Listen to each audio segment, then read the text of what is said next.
From the vast reaches of the Mongolian steppe, an army of over 100,000 men swept aside all resistance, claiming territories that spanned continents. Their leader, Genghis Khan, proclaimed his life's ambition was to unite the world under one empire. Having conquered the East, the Mongols turned their attention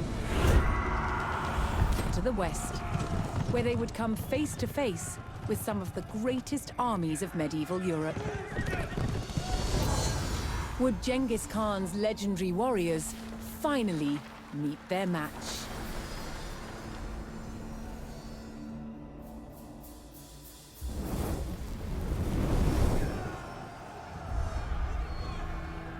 By 1221, the Mongols had taken cities throughout Asia, generating vast amounts of tribute from those they conquered. The West, however, was still an untapped resource.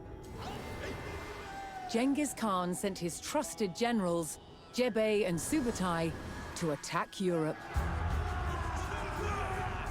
With an army of 20,000, Jebei and Subutai took the West by surprise, raiding cities and destroying armies. Within 2 years, they had the prosperous Rus territories in their sights. But in their way was a Rus army of over 40,000 men. Outnumbered, Jebei and Subutai turned and started to head back east. The Rus sensed an easy victory and set off in pursuit of their retreating enemies. For 8 days, the fast-moving Mongols stayed just out of reach. Then, Jebei and Subutai set their trap. They lured the Rus across the Kalka River and turned to fight. The Rus had fallen for one of the Mongols' most effective tactics, the feigned retreat. The stage was set for the Mongol army to test themselves against Europe's finest.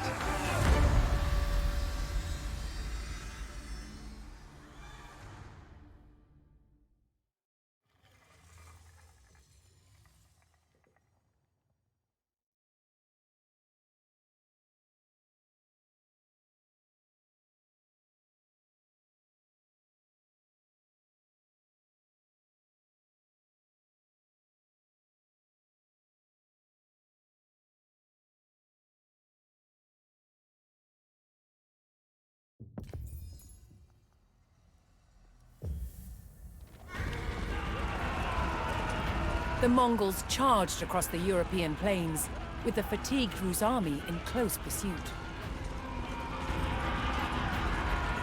The Rus had fallen for the Mongol tactic of the feigned retreat, and unknowingly followed them into peril.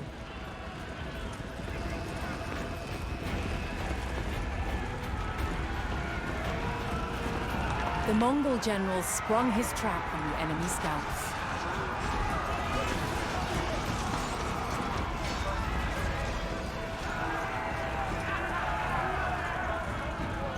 With the Rus scouts cut down, General Subutai crossed the Kalka River. Here, he would stage a full-scale ambush on the vast Rus army.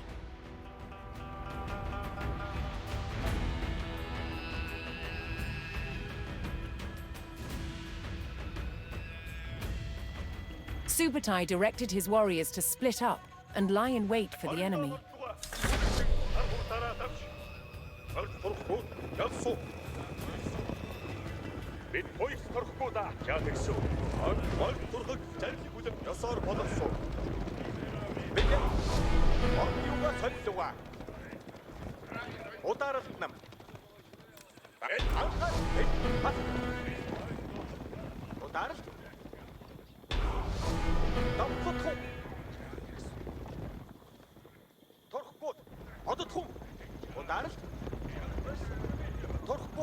Одоо түн.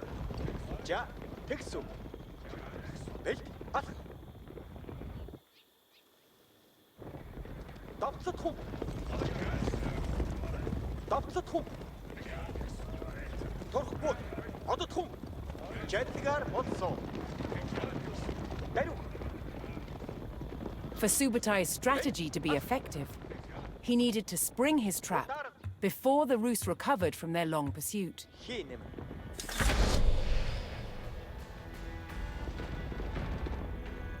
He sent his most fearsome Mangadai horse archers to draw the Rus quickly towards the ambush site.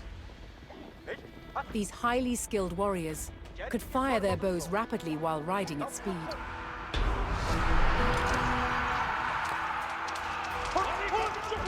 The Mongol provocation was effective, and the Rus hastily pursued.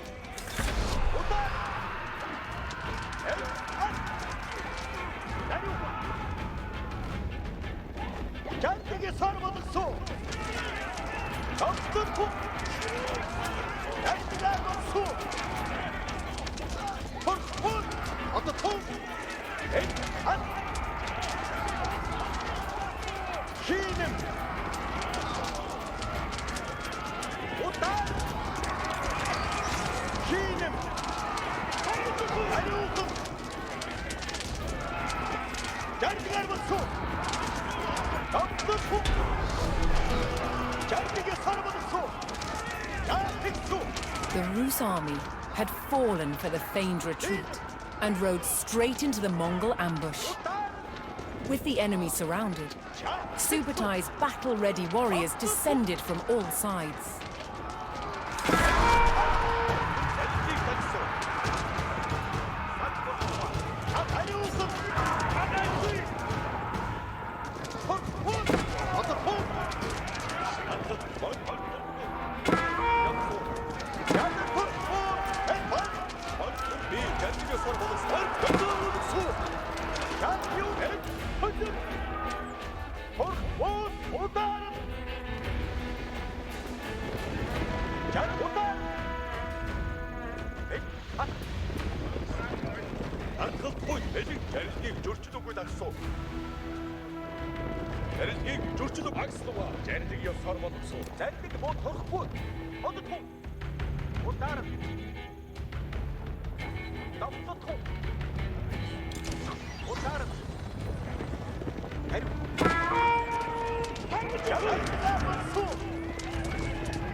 Жадлагаар болсон.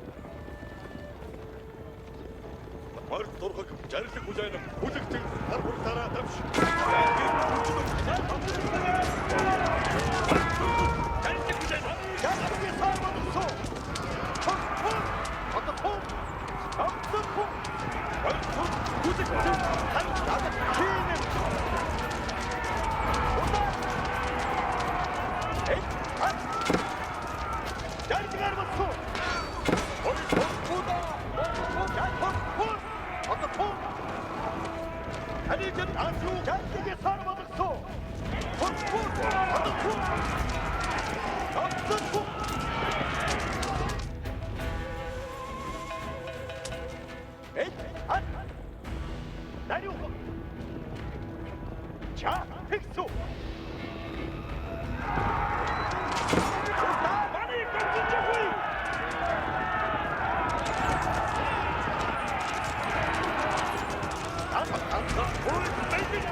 곧 잡수. 자, 본다. 자, 백수. 리드. 헛. 어떤 통. 본다. 헛. 어떤 통. 자, 잘생겨 살아봤어. 어떤 통. 아름다운 바로도 살고. 자, 통. 에이.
The Mongol ambush was devastating, and Rus' numbers were reduced to a few desperate stragglers.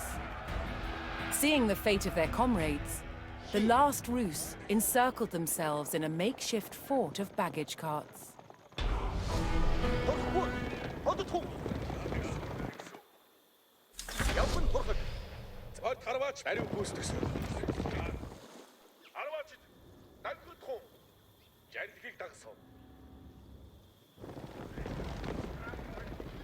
자, 백수.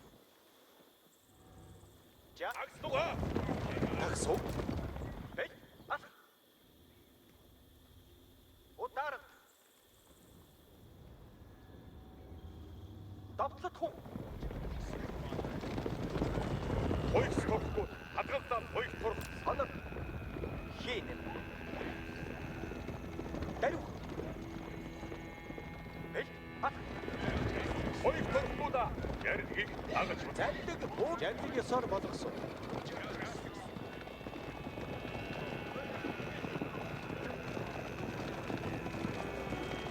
토스꽃 어두통. 오따르. 에이, 아. 젠득이 없어. 에이, 훗. 오따르. 오따르.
The Rus stockade fell. Despite a valiant last stand, the remnants of the Rus army were cut down. Spurred on by the crushing victory at the Kalka River, the Mongols advanced ever further into the heartland of the Rus.